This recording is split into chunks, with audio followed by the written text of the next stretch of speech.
Hello dear students, welcome to Anoop sir maths. आज हम बात करेंगे R D Sharma class 10th exercise 5.3। तो क्वेश्चन नंबर 1 है, for the following arithmetic progressions write the first term a and the common difference D.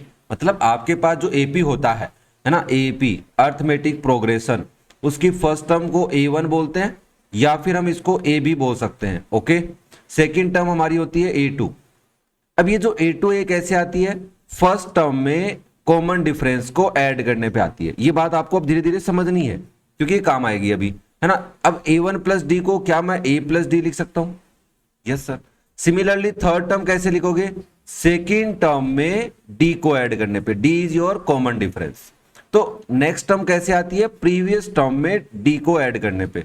A2 कैसे आया? A1 में D को ऐड करने पे। तो ये आपसे पूछ रहा है कि ये जो आपकी एपी है, देखो फॉलोइंग अर्थमेटिक प्रोग्रेशन, मतलब ये एपी ही है। इस एपी में फर्स्ट टर्म बता दीजिए जिसको ए बोला है, और कॉमन डिफरेंस क्या है? डी है। अब सर डी पता हो तब तो ठीक है, डी निकालते कैसे? मैंने कहा डी का मतलब होता है सेकेंड टर्म में से फर्स्ट टर्म माइनस करना। अब ये जरूरी कंपलसरी नहीं है कि ऐसे ही निकालो, आप डी को थर्ड टर्म में से सेकेंड टर्म माइनस करके भी निकाल सकते हो, चाहो तो फोर्थ टर्म में से थर्ड टर्म माइनस करके निकाल लो, वो आप पे डिपेंड है। ओके, जैसे भी निकालना चाहो। क्या बात क्लियर है भाई सबको? अब देखो एपी बोला है तो हमें एक बार ही कैलकुलेट करना है। वैसे तुम चाहो तो चेक कर सकते हो क्योंकि इसमें 4 टर्म्स है, तो 3 टाइम्स डी कैलकुलेट करके चेक कर सकते हो जो हमने प्रीवियस एक्सरसाइज में किया है। पर नहीं करना चाहो तो भी कोई दिक्कत नहीं है। ओके, तो आई थिंक बेसिक बात समझ में आ गई कि इसमें क्या करना है। तो आपने कहा देखो ये अगर हमारी एपी है तो ए फर्स्ट टर्म हमारी है -5, और डी कैसे निकालेंगे? माइनस सेकेंड टर्म में से माइनस करेंगे फर्स्ट टर्म को। ओके, तो ये हो जाएगा -1 + 5, तो आंसर आ गया प्लस का 4। ओके, उम्मीद कर रहा हूं समझ में आया। सिमिलरली सेकंड पार्ट देखिए, ये आपके पास एक एपी है, इस एपी में फर्स्ट टर्म बताइए जरा, तो आपने कहा 1/5, मैंने कहा ओके। अब difference that is common difference, D की वैल्यू कैसे निकालेंगे? सेकेंड टर्म में से फर्स्ट टर्म माइनस कर लेंगे। ऑब्वियसली सीधे सीधे माइनस नहीं होंगे तो एलसीएम लेना होगा, डिनोमिनेटर सेम है तो वही एलसीएम आ गया। अब 5 का डिवाइड 5 में 1 टाइम तो न्यूमरेटर 3, भाई डिनोमिनेटर सेम होते हैं एलसीएम के तो न्यूमरेटर वही आ जाते हैं, तो 3 - 1 that is 2/5। This is your D. Okay, similarly third part देखिए। सर ये कुछ अटपटा नहीं लग रहा, मैंने कहा कोई दिक्कत नहीं है, डेसिमल में भी एपी हो सकती है, घबराने की कोई जरूरत नहीं है।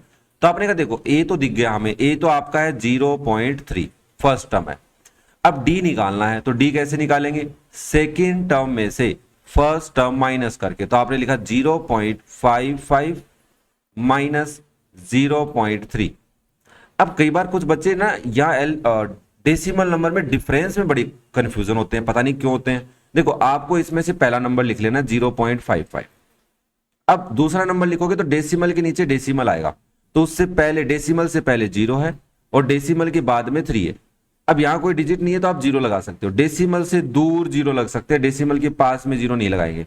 अब इनको माइनस कर लो, 5 - 0 5, 5 - 3 2, डेसिमल 0 - 0 0, तो आंसर आ गया 0.25। अगर सर ऐसा हुआ, मैंने कहा कैसा, कि नीचे वाली डिजिट बड़ी हो जाए और ऊपर वाली छोटी, तो मैंने कहा तो नीचे वाली को ऊपर लिख लेना, ऊपर वाली को नीचे लिख देना, आंसर माइनस में आ जाएगा। अच्छा ठीक है, तो आपका कॉमन डिफरेंस क्या आ गया? 0.25। नेक्स्ट देखो फोर्थ पार्ट, -1.1, ये लो आ ही गया, -3.1, -5.1, -7.1। तो आपने कहा ए तो है, साफ साफ दिख रहा है, -1.1। ओके, डी निकालते हैं, तो सेकेंड टर्म क्या है तुम्हारी? -3.1, इसमें से क्या माइनस करना है?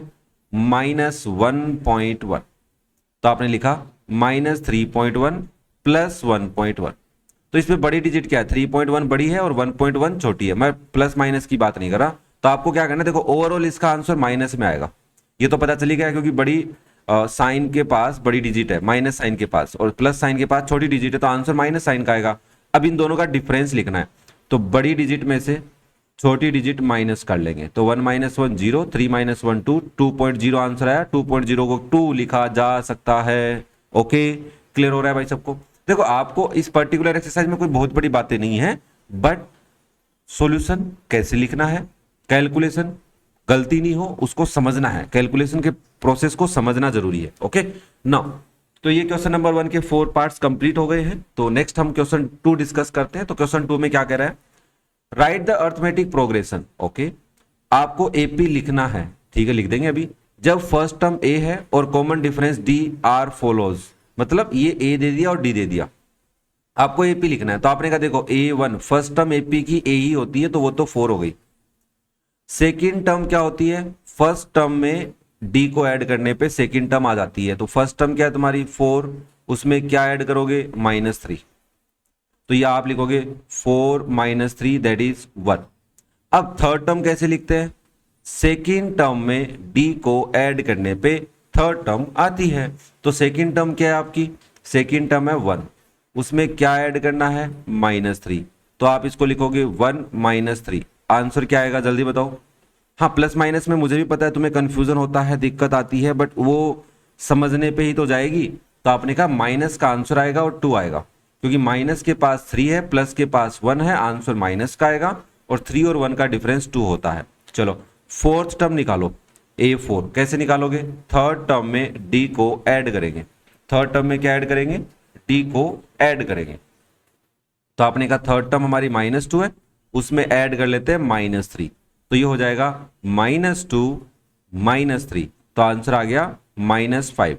जब डिजिट्स के पास सेम साइन होता है तो डिजिट्स ऐड हो जाती है और उसी साइन का आंसर आता है।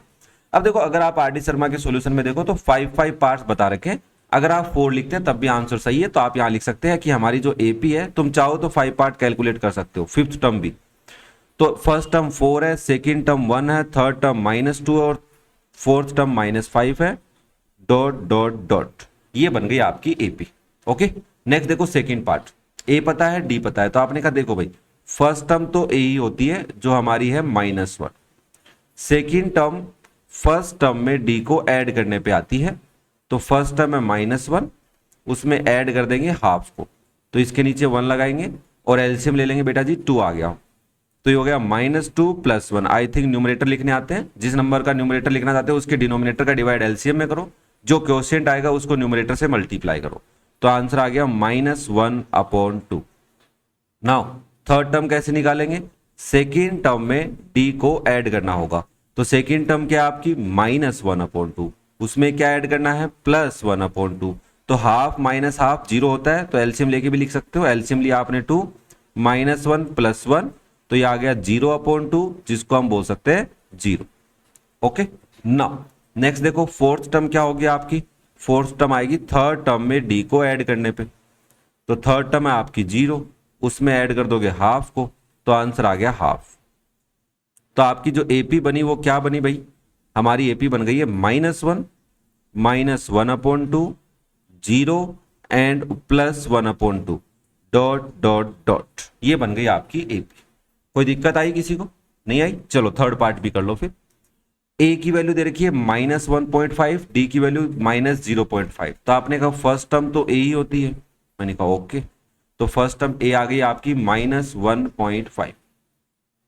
सेकेंड टर्म फर्स्ट टर्म में डी को ऐड करना होता है, तो हमने लिखा -1.5 + -0.5, इसको हम लिखेंगे -1.5 -0.5। देखो सेम साइन है, डिजिट प्लस होंगी, तो आंसर तो माइनस का आएगा। 1.5 में 0.5 ऐड करना है, ध्यान से देख लो भाई, 5 + 5 10 कैरी 1, तो 1 + 1 2, 2.0, जिसको -2 लिखा जा सकता है। ओके, क्या क्लियर है। चलो फिर थर्ड टर्म कैसे निकालोगे, सेकेंड टर्म में डी को ऐड करेंगे, तो सेकेंड टर्म है -2, उसमें क्या ऐड करोगे -0.5, तो ये हो जाएगा -2 -0.5। अगेन सेम साइन है, तो माइनस का आंसर आएगा दोनों के पास, और 2 में प्लस करना है। अब 2 के पास तो डेसिमल नहीं, तो 2.0 लिख सकते हैं। सर आपने थोड़ी देर पहले कहा था डेसिमल के पास में 0 नहीं लगा सकते, मैंने कहा जब कोई डिजिट है नहीं तो 0 लगा ही सकते हो। ओके, और इसमें क्या प्लस करना है 0.5, तो ये हो गया 2.5, आंसर आ गया -2.5। ओके, फोर्थ टर्म कैसे निकालोगे, थर्ड टर्म में डी को ऐड करेंगे।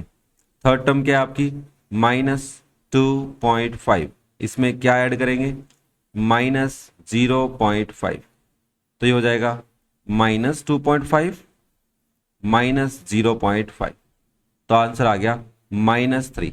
तुम ऐड करके देख लेना, 2.5 में 0.5 प्लस करोगे तो -3 आएगा, 3 आएगा और हम माइनस लगा देंगे उसके आगे, कोई दिक्कत नहीं है। ओके, क्लियर है सबको? 3.0 को 3 लिखा जा सकता है बेटा जी। ओके ना, चलो फिर यहां तक क्वेश्चन नंबर 2 के 3 पार्ट्स थे वो कंप्लीट हो गए हैं। अगर आपको कोई डाउट आ रहा हो तो टाइम स्लॉट के साथ कमेंट करके पूछ सकते हैं। वीडियो पसंद आ रहे हो तो ऑब्वियसली लाइक करो, दोस्तों के साथ शेयर करो, चैनल को सब्सक्राइब करो और एक प्यारा सा कमेंट करके बताते रहा करो। ओके, नेक्स्ट देखो बेटा क्वेश्चन नंबर 3। क्वेश्चन नंबर 3 में आपको टोटल 3 पार्ट्स गिवन है और इन 3 पार्ट्स में वर्ड प्रॉब्लम टाइप में क्वेश्चन को डिजाइन किया गया है। क्या कह रहा है? In which of the following situation, तो there is 3 situations, the sequence of number form will form an AP है। क्या लिख दिया भाई यहां पे? कह रहा है कि ये जो अच्छा नंबर्स फॉर्म, जो नंबर बनेंगे विल फॉर्म एन एपी, अच्छा सही लिखा है, सीक्वेंस ऑफ नंबर फॉर्म, जो सीक्वेंस बनेगा नंबर्स का इस सिचुएशन के अंदर, क्या वो एपी बना रहे हैं नहीं बना रहे हैं, हमें ये पता करके बताना है। तो देखो जो 3 प्रॉब्लम्स है इनमें हमें first term, second term, third term, fourth term, fifth term, ये सब भी टर्म्स कैलकुलेट करनी है और उनको कैलकुलेट करने के बाद में सीक्वेंस बन जाएगा और फिर हमें कॉमन डिफरेंस चेक करना है। ओके, तो आई थिंक प्रोसेस समझ में आ गया आपको। तो स्टार्ट करते हैं फर्स्ट पार्ट से। फर्स्ट पार्ट में क्या कह रहा है? The cost of digging A well, एक कुआं खोदना है आपको, फर्स्ट मीटर पे 150 रुपए लगेगा and rises by 20 rupees for each succeeding metres. मतलब आपने कुआं खोदना है यहां से ना, अब आपने 1 मीटर खोदा तो इस 1 मीटर के रुपए लग गए 150। इसके बाद में आपने 1 मीटर और खोदा, इसके लगेंगे 20 रुपए, तो टोटल 2 मीटर के कितने हो गए? 170 हो गए। क्या बात समझ में आ रही है क्या? हाँ या ना बोलो भाई, आ रही है पक्का? चलो ठीक है। तो आपने कहा देखो सर फर्स्ट 1 मीटर की बात हो रही है तो रुपीज लग रहे हैं 150, फिर 2 मीटर की बात करोगे, नेक्स्ट 1 मीटर, तो ऑब्वियसली 2 मीटर हो गया ना, तो 2 मीटर की कॉस्ट हो गई 150 plus 20 that is equal to 170। फिर अगर 3 मीटर की बात करेंगे तो वो हो जाएगा 170 प्लस 20 तो 190। तो आपको लग रहा होगा कि यार एपी बन रहा है तो ना। 4 मीटर का कितना हो जाएगा? 190 प्लस 20 दैट इज 210। 5 मीटर अगर आपने कुआं खोदा तो आपकी कॉस्ट कितनी आई? 210 plus 20 that is 230 metre, sorry rupees. तो आपने कहा कि देखो सीक्वेंस जो बन रहा है वो हो रहा है 150, 170, 190, 210, 230, ये हमारा सीक्वेंस बन रहा है। क्या ये सीक्वेंस एपी है? तो यस ये एपी है, yes it is an AP, yes it is an AP. अब आप अगर ये चाहते हैं कि हम उसको दिखाना चाहें कि 170 माइनस 150 किया तो 20 आया और 190 माइनस 170 किया तब भी 20 आया, फिर 210 माइनस 190 किया तब भी 20 आया और 230 माइनस 210 किया तब भी 20 आया, तो दिखा सकते हैं, कोई गलत बात नहीं है दिखाना चाहो तो। अब अगर मैं तुमसे ये पूछूं कि इस एपी में फर्स्ट टर्म ए कितना है तो आपने कहा 150, ओके, और डी कितना है तो डी आपका 20 है। तो ये बात भी आप साथ साथ में समझ सकते हैं, कोई दिक्कत नहीं है समझना चाहें तो, है ना। आपसे बस यही पूछ रहा है कि एपी बन रही है कि नहीं बन रही। ओके, चलो फिर नेक्स्ट बात करते हैं part second. The amount of air present in the cylinder, एक सिलेंडर है आपके पास, मान लेता हूं ये आपका सिलेंडर है, इस सिलेंडर में एयर है, इसके अंदर क्या है भाई? एयर बैठी है, हवा है। When a vacuum pump remove each time 1/4 of the there remaining in the cylinder, आपने इसमें वैक्यूम पंप लगाया और वो एयर निकाल रहा है, एक बार में कितना एयर निकाल रहा है? 1/4 of their remaining in the cylinder, कि सिलेंडर में जो बची हुई है उसका 1/4 निकाल रहा है। अब हमें यह समझना है कि इसके अंदर एयर है कितनी, हमें तो पता ही नहीं है। तो देखो जब भी टोटल पार्ट होता है उसको हम 1 से रिप्रेजेंट करते हैं। आप चाहो तो x ले सकते हैं कि एयर कितनी है, x लेके भी करोगे तब भी क्वेश्चन हो जाएगा, 1 लेके करोगे तब भी क्वेश्चन हो जाएगा। तो मैंने कहा और इसके अंदर हम मान लेते हैं let air present in cylinder, है ना, ये हम मान लेते हैं in cylinder, that is x unit, है ना, जो भी x 1 ले लेते हैं, चलो x नहीं लेते 1 ले लेते हैं, 1 यूनिट। अब अगर आपका फर्स्ट टाइम में एयर रिमूव कर रहे हो सेकेंड टाइम करोगे, थर्ड टाइम करोगे। तो मैंने कहा फर्स्ट टाइम में एयर कितनी रिमूव हो जाएगी, फर्स्ट टाइम। तो क्वेश्चन कह रहा है 1/4 रिमूव करेगा वो, तो वो हो जाएगी 1 इंटू 1/4। 1/4 देखो 1/4 ऑफ एयर परजेंट, ये लिखोगे आप। देखो एक बार समझ लो इसको कैसे लिखा मैंने। तो अभी एयर कितनी है उसमें 1 है, तो 1/4 ऑफ 1। क्या मैं इसको 1/4 इंटू 1 लिख सकता हूं? तो इसको मैंने यहां शॉर्ट में लिखा है, आप इस लाइन से समझ सकते हैं। 1/4 ऑफ एयर परजेंट, ये वाली लाइन याद रखना, काम आएगी आपको अभी। तो आपने कहा ये तो 1/4 हो गया, ठीक है। अभी एयर कितनी है सर, इतनी एयर तो बाहर निकल गई, तो हम यहां पे लिखेंगे air present after first time vacuum, है ना, यूज द वैक्यूम। तो 1 माइनस 1/4, तो एलसीएम लिया बेटा जी, थोड़ा सा ध्यान से, थोड़ा इसमें कैलकुलेशन पार्ट है और वो समझने वाला है। 3/4। अब ये एयर बच गई, मतलब आपने फर्स्ट टाइम पे एयर निकाल दी तो इतनी एयर बची हुई अभी, समझ रहे हो, ये एयर निकल चुकी है, खाली हो चुकी है, वैक्यूम हो चुका है। तो सेकंड टाइम में कितनी एयर निकलेगी? तो आपने कहा सेकंड टाइम में एयर निकलेगी सर 1/4 ऑफ परजेंट, तो 1/4 ऑफ 3/4, तो इसको लिखेंगे 1/4 इंटू 3/4, ये हो जाएगा 3/16। हो, ये तो क्वेश्चन बहुत बड़ा हो गया। मैंने कहा हाँ यार क्वेश्चन तो लेंदी हो गया थोड़ा सा, है ना, कैलकुलेशन जरूर है इसके अंदर, तो समझ लो भाई, काम आएगा आपको। नई स्लाइड लेके आ रहा हूं क्योंकि उस स्लाइड में काम नहीं चला अपना। ओके, तो ये लो नई स्लाइड। तो अब आप देखो कितनी एयर बच गई, सेकंड टाइम में इतनी एयर निकल चुकी है, और सेकंड टाइम से पहले इतनी एयर थी, इसको माइनस कर दो। तो air present after second time vacuum, that is क्या लिखेंगे, 3/4 माइनस 3/16। क्या ये लाइन समझ में आई कैसे लिखा मैंने? अरे हाँ या ना बोलो भाई। देखो फर्स्ट टाइम पे ये सिलेंडर है मान लो आपका, यहां समझा देता हूं क्योंकि कई बार हो सकता है तुम्हें समझ में नहीं आए।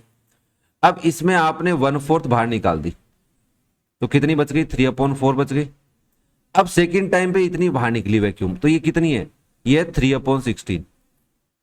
तो एयर परजेंट अब बची कितनी है, ये एयर बच गई ना सेकंड टाइम के बाद में, ये एयर की वैल्यू कैलकुलेट कर रहे हैं, तो वो कैसे आएगी, यहां तक टोटल 3/4 थी, इसमें से 3/16 बाहर आ गई, तो 3/16 बाहर आ गई, तो 3/4 में से माइनस कर लोगे तो एलसीएम क्या आएगा, 16 आएगा। तो आप लिखोगे, और 4 टाइम डिवाइड गया तो 4 3 12 माइनस 3, तो ये आ गया 9/16।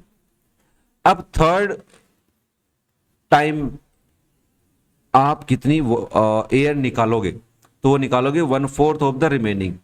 अब इसमें यहां तक एयर बची हुई है, ये एयर कितनी आपकी 9/16। अरे यार कितनी बड़ी कैलकुलेट है ना, घबरा रहे हो, कोई नहीं, ऑफ 9/16, 9/16 का 1/4 निकालेंगे तो ये भाई साहब 9/64 हो गया। हाँ ना बोलो, हाँ जी सर। तो आपसे क्वेश्चन क्या कह रहा है, हमें किसकी सीक्वेंस बनानी है, ये कह रहा है the amount of the air present in the cylinder. तो देखो पहली बार में अमाउंट एयर कितनी थी, 1 थी, है ना, हाँ जी सर 1 थी। फिर कितनी एयर बची, 3/4 बची, भाई 3/4 बच गई थी ये वाली। अब कितनी बची है उसमें, 9/16। अब देखो आप अगर फर्दर कैलकुलेट करना चाहें तो कर सकते हैं, कोई दिक्कत नहीं है, बट मेरे को लग रहा है यहां तक करने के बाद भी हम बता सकते हैं कि सर इनके डिफरेंस, कॉमन डिफरेंस सेम नहीं है, क्योंकि यहां पे देखो इन दोनों के बीच का डिफरेंस निकाल के दिखा रहा हूं, 3/4 माइनस 1, तो एलसीएम लिया 4, तो ये आया 3 माइनस 4, तो ये हो गया -1/4। फिर आपने इन दोनों के बीच का डिफरेंस निकाला तो ये आया 9/16। ऑब्वियसली देखो सेकंड टर्म में से फर्स्ट टर्म माइनस होती है और थर्ड टर्म में से सेकंड टर्म, तो -3/4 करेंगे, एलसीएम अगेन 16 ही आएगा, तो ये हो गया 9 माइनस 4 3 12, 9 माइनस 12 करोगे तो कितना आएगा, माइनस का 3 आएगा, अपॉन में 16, क्या इक्वल है, -1/4 इज नॉट इक्वल टू -3/16, तो it is not an AP. ये जो सिचुएशन है ये सिचुएशन एपी नहीं बना रही है, ठीक है ना, ये समझना पड़ेगा भाई। देखो थोड़ा सा टाइम दो इस चीज को, थोड़ा सा मुझे लग सकता, तुम्हें लग रहा होगा कि बहुत बड़ी बात है, थोड़ी कैलकुलेशन ज्यादा है, बट थोड़ा सा टाइम दोगे तो समझ में आ जाएगा। Okay, next and last third part, Divya deposited ₹1000 at compounded interest at the rate of 10% per annum. Okay, the amount at the end of first year, second year, third year and so on. भी आपने bank में 1000 रुपए जमा कराए तो ये आपका principal है, that is ₹1000। Rate of interest क्या है आपकी 10%। अब कह रहा है amount at the end of first year. तो देखो अमाउंट का फॉर्मूला क्या होता है, principal into 1+r/100 to the power n। n मतलब है टाइम। तो 1 ईयर के बाद में पैसा निकाल लो, तो यहां पे देखो A1 निकाल रहा हूं, अमाउंट आफ्टर फर्स्ट ईयर। तो प्रिंसिपल है 1000 इंटू 1+10/100 की पावर 1, क्योंकि 1 ईयर का निकाल रहे हो भाई आप। ओके सर, नाउ ये हो जाएगा 1000, 0 से 0 कैंसिल, तो 1+1/10। अंदर एलसीएम लोगे तो क्या आएगा 1000 इंटू 10+1/10। तो ये हो जाएगा बेटा जी 1000 इंटू 11/10। 0 से 0 कैंसिल, तो आंसर आ गया 1100 रुपए। एक साल बाद में आपके अकाउंट में कितने रुपए होंगे, 1100। अब आपने कहा सर A2 निकालो, अमाउंट आफ्टर 2 ईयर। तो ये हो जाएगा 1000 इंटू 1+10/100 की पावर 2। तो मैंने कहा देखो ब्रैकेट 11/10 आया था, तो मैं इसको ऐसे लिख दूं 1000 इंटू 11/10 इंटू 11/10। भाई देखिए यहाँ पे पावर 1 है, इसलिए 11/10 आया था, मेरे को दोबारा लिखना पड़ेगा, इसलिए बचा रहा हूं मैं। तो 11/10 की पावर, इस ब्रैकेट को सोल्व करोगे तो 11/10 आएगा, और उसकी पावर 2 है, 2 का मतलब 2 बार मल्टीप्लाई। ओके क्लियर है, थोड़ी सी टाइम बचा सकते हैं अपन। चलो फिर नाउ 11 इंटू 11 120 और 121, 20 से 20 कैंसिल, तो 10 इंटू 121, तो ये आ गया 1210। अब अगर मैं थर्ड ईयर की बात करूं तो क्या आएगा 1000 इंटू 11/10 की पावर 3 आएगी कि नहीं आएगी, यस सर आएगी। तो 1000 इंटू 11/10 इंटू 11/10 इंटू 11/10। देखो 3 0 है, 1000 कट गया, डिवाइड में था। अब 11 इंटू 11 इंटू 11 करोगे तो 1331 आएगा, तो आंसर आ गया 1331। अब तुम कह सकते हो देखो हमारा सीक्वेंस बना है सर 1100, 1210 एंड 1331। तुम चाहो तो फोर्थ टर्म निकाल सकते हो A4 करके, तो 11/10 की पावर 4 हो जाएगी, डेसिमल में आंसर आएगा ऑब्वियसली, है ना। तो आपने कहा देखो सर यहाँ पे ये जो सीक्वेंस है ये AP है या नहीं, तो मैंने कहा देख भाई यहाँ पे चेक कर सकते हैं। मैंने कहा कैसे करोगे, 1210 में से माइनस कर लो 1100, तो ये आ गया आंसर 110। आया कि नहीं आया भाई, अरे 1210 में से 1100 माइनस करोगे तो 110 आएगा।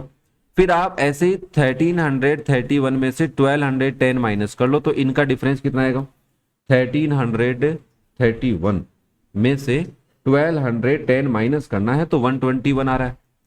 तो आपने कहा देखिए साहब 110 is not equal to 121, that is इन दोनों के बीच का डिफरेंस को D1 बोल दो और इन दोनों के बीच के डिफरेंस को D2 बोल दो।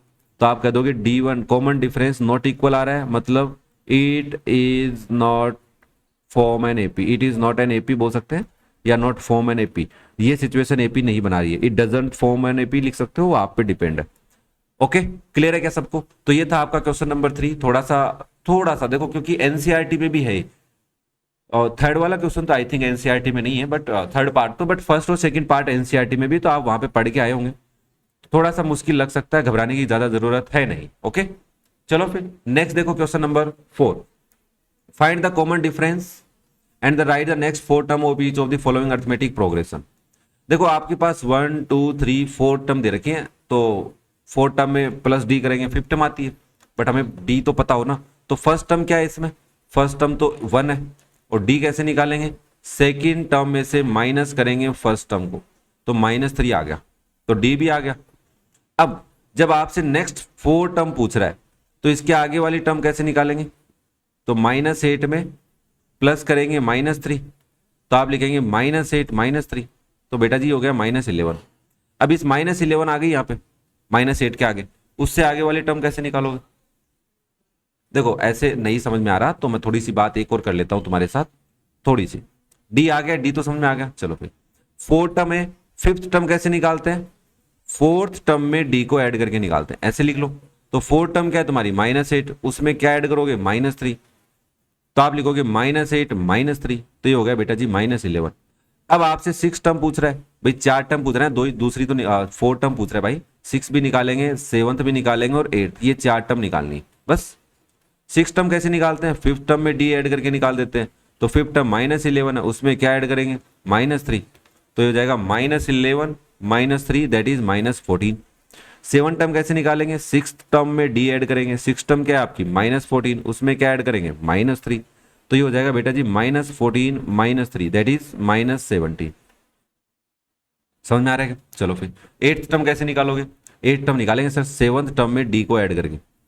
7 टर्म क्या है आपकी -17, उसमें ऐड करोगे -3, तो ये हो जाएगा -17 -3, तो इट इज -20। ओके, क्लियर हो रहा है? डिफिकल्ट तो है ही नहीं ना। चलो फिर सेकंड पार्ट देखो, आपने कहा ए तो 0 है सर और डी कितना है -3 -0, तो आंसर आ गया -3। सेकेंड टर्म में से फर्स्ट टर्म माइनस कर ले। अब आप कहोगे 5th टर्म निकालेंगे, तो 4th टर्म में डी को ऐड करना है, तो आपने कहा -9 में ऐड करना है -3, तो हो जाएगा -9 -3 माइनस का 12। ओके बेटा जी -12। नाउ 6th टर्म कैसे निकालोगे, 5th टर्म में डी को ऐड करेंगे, तो 5th टर्म है -12, उसमें ऐड करेंगे -3, तो ये बस ये हो जाएगा आपका -12 -3 -15। ओके, सिमिलरली 7th टर्म कैसे निकालेंगे, 6th टर्म में डी को ऐड करेंगे, तो 6th टर्म क्या है -15, उसमें ऐड करेंगे बेटा जी -3, तो ये हो जाएगा -15 -3 दैट इज -18।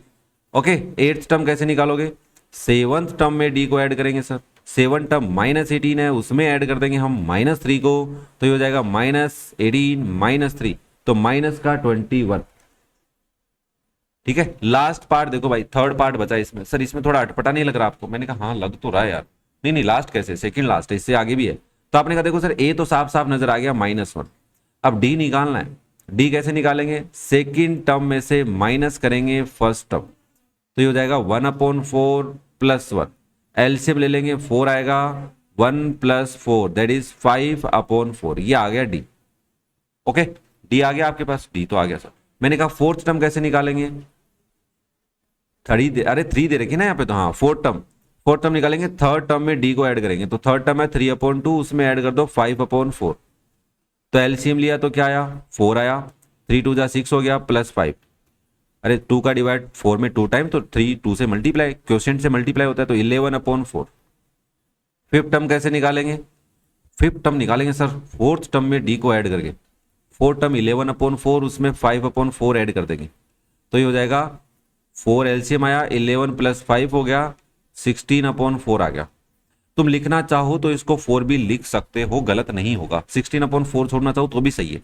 6th टर्म कैसे निकालेंगे, 5th टर्म में डी को ऐड करेंगे। 5th टर्म क्या है आपकी 16/4, इसमें डी कितना ऐड होगा, कितना है डी 5/4, तो ये हो जाएगा देखो एलसीएम 4 आएगा, 16 + 5 21/4।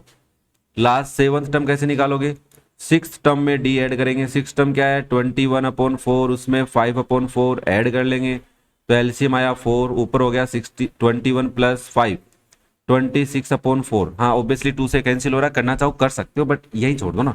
चलो थर्ड पार्ट भी हो गया, अब लास्ट पार्ट बात कर लेते हैं। 4th पार्ट सेम है, कैसे सेम है, क्योंकि फ्रैक्शनल है सर, कैलकुलेशन है, वो तो क्या है। मैंने कहा ठीक है भाई, ए फर्स्ट टर्म क्या है आपकी -1, कॉमन डिफरेंस कैसे निकालोगे, सेकेंड टर्म में से माइनस करेंगे फर्स्ट टर्म, तो ये हो जाएगा -5/6 + 1, एलसीएम लेंगे 6 आएगा, -5 + 6 हो जाएगा, आंसर आ गया 1/6।